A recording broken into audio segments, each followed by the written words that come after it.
1, 2, 1, 2, allô? Bonjour à toi et bienvenue dans ce 36e épisode de la série Street Workout. Petit rappel, je partage mes entraînements, je donne plein de conseils, que ce soit sur l'entraînement ou des sujets qui gravitent autour. Je m'entraîne dehors parce qu'il fait beau, j'espère que le vent gênera pas trop la qualité audio. Alors, rentrons direct dans le vif du sujet, ce que j'ai prévu pour aujourd'hui. Bon, je me suis fait interrompre, j'ai reçu des nouveaux Bible of Static pour refaire le stock et refaire un max d'événements avec mon super stand où il n'y a rien à part mes bibles et mon vieux sac. Je rappelle d'ailleurs que la bible du statique est téléchargeable soit en version condensée gratuite sur mon site, soit achetable en version physique papier, là, comme je l'ai reçu. C'est un livre relié, tu peux l'emmener partout avec toi à l'entraînement, il est extrêmement qualitatif et la version complète rajoute pas mal de méthodes et parle beaucoup de la visualisation. J'ai décidé de le mettre au prix de 60 € parce que je trouve ça abordable comparé à ce qui se fait autour, sans compter que le rapport qualité-prix est selon moi imbattable. Je me fais une très petite marge dessus, le but c'est pas de me faire de la thune, c'est surtout de rendre accessible le street au plus grand nombre. Toujours est-il que je remercie les personnes qui l'ont acheté parce que c'est un soutien direct envers mon travail. Et si d'ailleurs tu l'as acheté et que tu regardes cette vidéo, ça m'aiderait encore plus si tu pouvais laisser un petit commentaire sur Amazon de comment tu l'as trouvé, mettre un avis 5 étoiles, etc. Bon, ça m'a interrompu, mais je voulais parler de mon entraînement. Aujourd'hui, séance de tirage de prévu. On est vendredi, donc lundi c'était poussé, mardi tirage, mercredi handstand, hier poussé encore et donc aujourd'hui encore tirage. J'ai testé d'organiser un petit peu plus mes séances d'entraînement, donc de planifier ça, de rendre ça carré. Je sais pas ce que ça va donner parce que jusqu'ici je suis pas de ceux qui aiment le plus organiser et tout cadrer, mais je me suis dit que ce serait quand même une bonne chose que je réussisse à le faire une fois dans ma vie. Donc pour détailler un peu plus sur les séances, en ce moment je suis concentré sur les planches press et aussi sur le front lever touch. Le truc, c'est que c'est deux mouvements qui impliquent énormément les biceps. Et si la semaine dernière j'ai pu enchaîner 4 entraînements, je sens que cette semaine les biceps sont un peu plus fatigués et que ça galère. Donc peut-être qu'à l'avenir, je serai obligé de changer cette répartition d'entraînement et par exemple de faire une semaine bras tendus, donc où je fais des planches press et des front lever press aussi, et une semaine plus bras pliés où je vais faire des planches push-up et des front lever pull-up touch. Pour aujourd'hui, je vais continuer comme ça, je vais garder mon entraînement spécial touch. Je vais peut-être mettre un petit peu moins d'intensité. Alors l'intensité, souvent, c'est confondu avec le niveau d'effort. Ce que j'entends par intensité, c'est que je vais choisir des progressions plus faciles que d'habitude, de manière à pouvoir faire plus de volume au total. Donc, pour donner un exemple simple, une tuck planche, c'est moins intense qu'une full planche, parce que le levier est beaucoup plus grand sur une full planche. Bon, en musculation, tu aurais une barre à 50 kg, bah, c'est moins intense qu'une barre à 100 kg. C'est exactement le même principe. En musculation, c'est juste qu'on compte habituellement avec des poids et en street workout, on compte habituellement avec le levier. Donc l'intensité, ce que je viens de t'expliquer, c'est à pas confondre avec le niveau d'effort. Le niveau d'effort, c'est à quel point tu pousses les séries proches de l'échec, à quel point les séries te paraissent difficiles et tu grimaces à mort pendant. Donc je compte faire plus de volume, mais je compte pousser mes séries tout autant à l'échec. Et maintenant, pourquoi est-ce que j'ai décidé de diminuer un petit peu l'intensité? De manière générale, j'ai remarqué que je tolérais extrêmement bien les séances avec gros volume d'entraînement. Ce que j'entends par gros volume, c'est des séances à 200 ou 300 répétitions, voire plus. Là où quand tu regardes la moyenne des streeteux, les mecs ils vont faire une série, 2 presses par série ou une ou deux push-ups, basta. Ils vont faire 10 séries à tout péter dans leur séance, ça fait 50 répétitions quoi, grand max. Je suis très endurant et mon corps est taillé pour les efforts qui sont plutôt longs. Donc je me dis que ce serait plus judicieux, étant donné que j'ai aucune contrainte de compétition, de m'entraîner 100% selon mes dispositions. C'est aussi pour ça que je me tâte à mettre un petit peu plus de travail bras pliés en poussée, parce que je suis très fort en poussée bras pliés, mais j'ai beaucoup plus de difficultés en poussée bras tendus. Donc plus ça va, plus je réfléchis à commencer mes séances par de la poussée bras pliés, pour pouvoir forcer un max, et terminer plus par de la poussée bras tendus, pour me concentrer sur les détails techniques qui pêchent. Parce que le souci, c'est que généralement, quand on commence par nos lacunes, eh ben, on force moins dessus. Parce que c'est nos lacunes, on arrive moins à forcer dessus. Ok, cette théorie concernant mes entraînements étant terminée, Aujourd'hui, je voulais parler un petit peu du jeûne. Le jeûne, c'est le fait de ne pas manger et personnellement, ça doit faire, 3 ans, peut-être même 4 ans que je mange pas de petit déjeuner ou alors très rarement. Ça s'appelle faire un jeûne intermittent. Le principe du jeûne intermittent, c'est que tu ne manges pas sur une plage de 16 heures dans ta journée et que tu as 8 heures où tu t'accordes le droit de manger. Donc ça n'implique absolument pas de manger moins, de manger plus ou quoi, c'est vraiment juste comment tu répartis tes repas dans la journée. Alors pourquoi est-ce que je fais ça encore aujourd'hui? Quels sont les avantages que j'ai observés à ça? Je sais que c'est un sujet qui est pas mal controversé, mais un bon exemple une bonne comparaison dont je suis plutôt fier, c'est que tu voudrais prendre en muscle, eh ben, tu ferais pas des curls biceps toute la journée. De la même manière, tu voudrais bien assimiler les nutriments et laisser ton tube digestif récupérer, faudrait pas le solliciter toute la journée. Moi, ça me désole un petit peu de voir des personnes qui se disent: «Oh, je dois prendre de la masse, je vais bouffer 7 repas par jour». Ouais, éventuellement, mais tu peux pas faire ça tous les jours. Si tu fais ça tous les jours, bah, ton tube digestif, il est en permanence explosé, tu t'assimiles beaucoup moins bien et tu le fatigues, en fait. Le tube digestif, c'est le premier producteur de sérotonine. Sérotonine, c'est l'hormone du bonheur. Si ton tube digestif va pas bien, mentalement, tu vas pas bien non plus. Je pense qu'une expression qu'on entend souvent à propos de la bouffe, c'est on est ce qu'on mange. Et je trouve ça très très vrai du coup. Tu bouffes de la merde, bah écoute, t'attends pas à ce que ton corps fonctionne parfaitement et ton esprit fonctionne parfaitement non plus. Donc l'avantage du jeûne, c'est que ça permet au tube digestif de récupérer. Et le tube digestif, grosso modo, il lui faut 8 heures. C'est quand on commence à avoir des gargouillis en fait, que le tube digestif commence à se nettoyer. Un bon livre que je peux te recommander là-dessus, si jamais tu as envie de te taper 300 ou 400 pages dans la tronche, c'est Le charme discret de l'intestin de Julia Enders. C'est une Allemande qui a fait sa thèse là-dessus. Et c'est très très très intéressant. Surtout qu'elle fait plein de comparaisons ultra loufoques de une moitié de page, voire une page. Mais c'est énorme. Donc pour terminer avec le jeûne, ça conviendra pas forcément à tout le monde. Et je suis pas en train de dire à tout le monde qu'il faut absolument faire du jeûne. Encore une fois, je te dis, voilà pourquoi ça pourrait être logique d'en faire. Après, à toi de tester et d'observer. Il y a plein d'autres bienfaits que ça peut potentiellement apporter que je t'ai pas cités. Mais voilà, encore une fois, je te laisse expérimenter. Bon, je vais peut-être attaquer ma séance de tirage. Faut que j'aille chercher mes barres, c'est pas une mauvaise idée.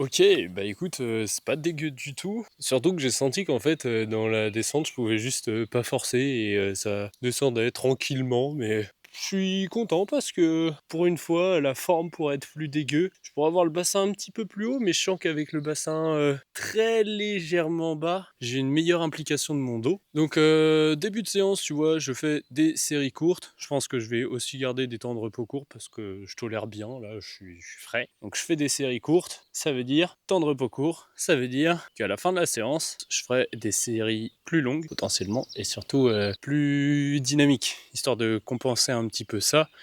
Et parce qu'après tout, hein, le street c'est un sport de puissance, donc si tu veux améliorer ta puissance c'est force fois vitesse, faut taper sur l'aspect force et sur l'aspect vitesse. Donc là je bourrine bien l'aspect force, il faudrait que je taffe l'aspect vitesse après. Comme je l'ai dit aujourd'hui, je compte faire un peu moins intense que d'habitude, donc là c'est le plus intense là c'est le plus intense de ce que je ferai aujourd'hui, le full front lever touch en négative. Je pense en refaire un et après je passerai aux advanced tuck pull-up et après advanced tuck pull-up ce sera traction. C'est bien parce que je sens que mes perfs elles augmentent vite sur les tractions et les dips. Mes perfs augmentent vraiment vite sur tout ce qui est endurance en fait. Tu vois, même je me suis surpris l'autre jour à regarder des vidéos de set and rep endurance, alors que c'est pas une branche du street qui m'intéressait plus que ça jusqu'ici. Mais si je dois être franc, je commence à regarder ça de plus près. Parce que, comme je te l'ai dit, les programmes hybrides me plaisent bien. Je compte pas me spécialiser dans le set and rep, juste garder un bon niveau dedans, même m'améliorer un petit peu en set and rep, ça me plairait bien. Parce que j'ai vu Max True, je sais pas si tu vois qui c'est, Max True, un monstre d'endurance. Le mec tapait un run à la FIBO, je sais plus exactement tout ce qu'il devait faire. Et je sais qu'il commençait avec 10 dips lestés à 20 kg, il enchaînait avec 20 tractions lestées à 20 kg. Et les 20 tractions lestées à 20 kg, il les a fait en un set. Il a tout enchaîné en une série. J'ai vu ça, je me suis dit, ah ouais, ah lui il est chaud. Ah, putain, 20 tractions lestées à plus 20 kg. C'est ça qui m'a piqué un petit peu et qui m'a dit, en plus de devoir fumer mon pote Yanis, bien évidemment, mais ça je l'ai raconté dans un autre épisode, en plus de devoir fumer mon pote Yanis, putain, si je peux taper 20 kilos, 20 reps, là c'est strong. Enfin bref, ça j'y travaillerai plus tard dans la séance.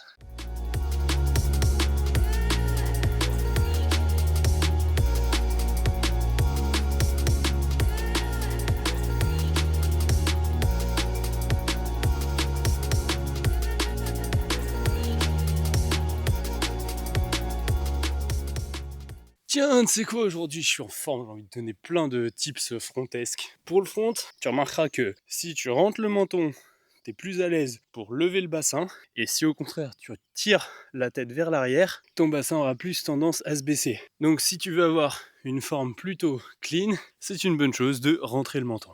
Bon, tu vois, je sens que j'aurais encore un petit peu de marge et que je pourrais refaire une série, mais je vais essayer de me garder du jus nerveusement. Surtout qu'à nouveau, ce soir, je redonne cours. Donc, je vais probablement faire du one arm handstand ou faire des démos de quelques autres skills, genre planche ou je sais pas quoi. Je sais qu'il y en a un qui voulait apprendre les tractions à un bras, donc quand même falloir que, que je garde un petit peu de biceps, tu vois.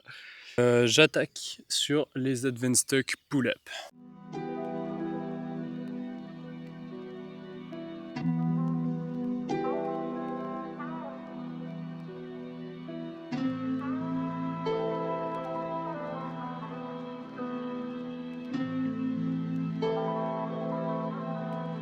Hey, Red & Co.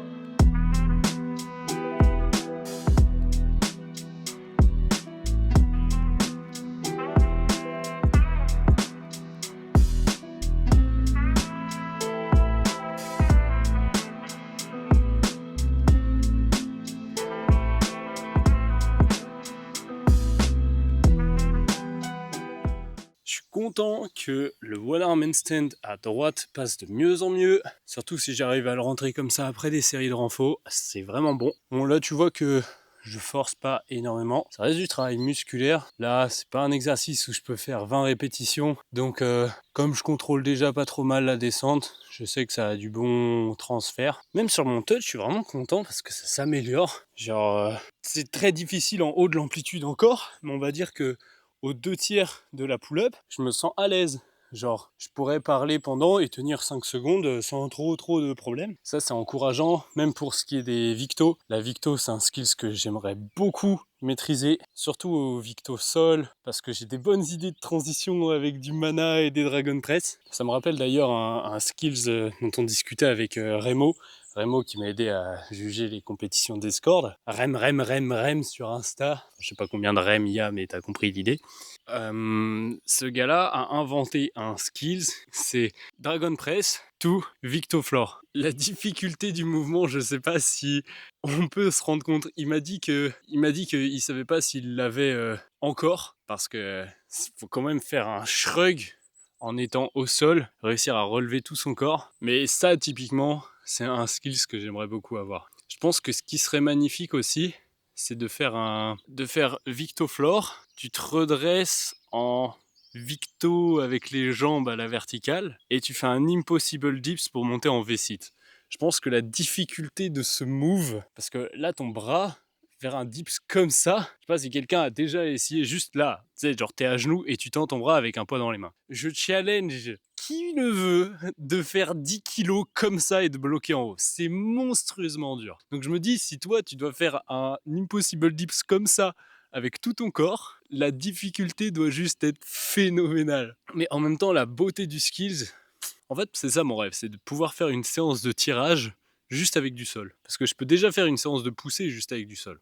Ça déjà c'est trop cool. Mais séance de tirage juste avec du sol, là t'as atteint le palier Dieu quoi.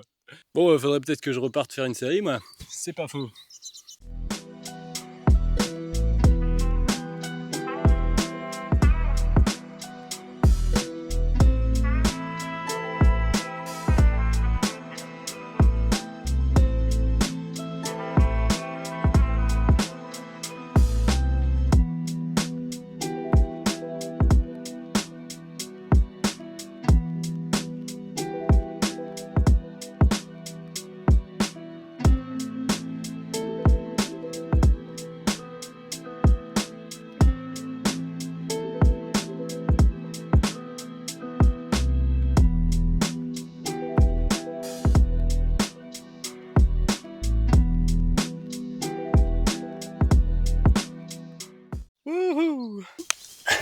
Cette série-là était plus longue, ça piquait un petit peu. Pour toutes les personnes qui veulent apprendre le front lever d'ailleurs, le soulevé de terre inversé, là, comme j'ai fait juste après les pull-ups, c'est monstrueusement difficile parce que à la différence des autres front raise, plus tu es haut, plus c'est difficile. Pas besoin d'élastique, rien. J'affectionne particulièrement les entraînements sans élastique maintenant. Je trouve que c'est tellement plus street, c'est plus dans l'esprit de la discipline en fait. Justement, en parlant de discipline, j'ai testé la méthode Lafay. Alors je l'ai testé pour les jambes, que c'est Jolan qui m'en avait parlé, il m'a dit tiens c'est intéressant, tu vas voir. Donc j'ai lu tout le livre. J'ai analysé le principe. Donc c'est une méthode qui a été inventée par Olivier Lafay, qui est basée uniquement sur l'exercice au poids du corps et le fait de se muscler à la maison. Donc, la méthode, c'est pas vraiment une méthode en soi, c'est qu'il te propose plein de programmes d'entraînement. En gros, c'est une planification complète sur un an de niveau 0 à niveau 13. Pour moi, c'est bien pour ce qui est des débutants complets au poids du corps, qui n'ont pas de réel objectif de performance, si ce n'est se dessiner un petit peu. Les principes ont rien de révolutionnaire, les mouvements non plus. Et je trouve que c'est un petit peu prise de tête quand même. Il y aurait moyen de faire quelque chose de plus simple. Les entraînements en tant que tels, pour moi, la fréquence est un peu faible et le volume un petit peu élevé. Il ferait mieux de rééquilibrer entre les deux. Mais bon, après, la plupart des personnes qui sont pas très sportives préfèrent s'entraîner 2 à 3 fois par semaine que 4 fois. Il n'y a pas beaucoup de variété concernant les méthodes employées, les variations de rythme, même le superset n'est pas du tout utilisé, je trouve ça vachement dommage. Donc mon point de vue, c'est que c'est bien pour monsieur et madame tout le monde qui veulent se mettre au sport, qui n'ont pas de réel objectif de performance. Ça peut aussi donner une bonne base physique pour l'exercice au poids du corps en général, mais ouais, clairement rien de révolutionnaire. En tout cas, si tu veux que j'en parle plus en détail ou que je teste un entraînement en live et que j'explique pourquoi tel ou tel truc font pas sens ou pourquoi tel ou tel truc aurait pu être amélioré, tu me fais signe en commentaire.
Wow, comment ça flingue les séries de One Arm Handstand après une série de renfo. Bon, je pense que je vais faire une 4e mini-série de pull-up et après j'enchaînerai avec 3-4 séries de traction, lesté plus 10 kg. Et puis ça sera très bien comme ça.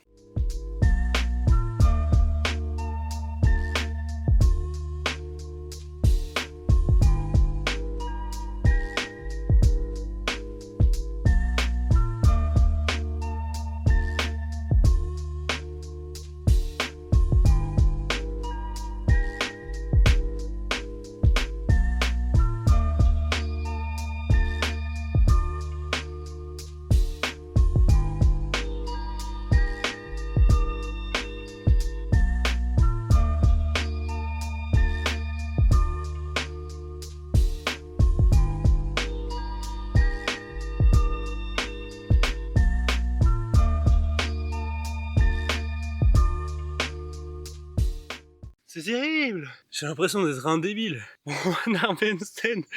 Putain, je tiens rien. Je suis vraiment en mode je lâche et puis on va voir si ça tient. Bon, il commence à pleuvoir un peu, donc c'est parfait que j'entame le 7 rep maintenant. Et le timing est bien tombé.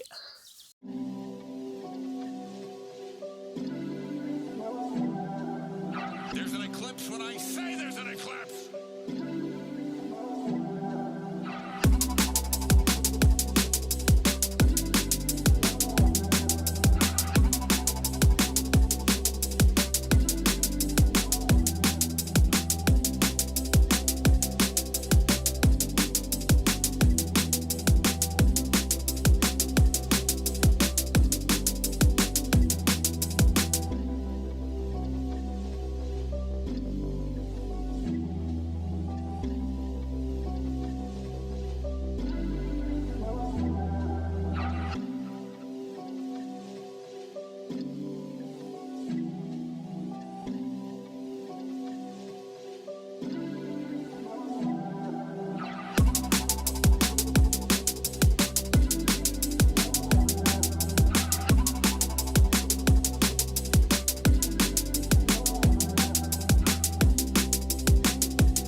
Eh bien, c'est une fin de séance. J'y suis allé mollo sur les tractions parce que mes biceps c'était vraiment en PLS. J'ai plus de jus dedans, je le sens. En fait, j'ai plus d'endurance. La puissance, ça peut encore aller, mais l'endurance, y a plus personne. C'est tout pour cet épisode. Je pense que je vais remanier mon plan d'entraînement histoire d'avoir plus de travail bras pliés. Le handstand 2 fois par semaine en longue session, c'est bien, mais ouais, plus de travail bras pliés.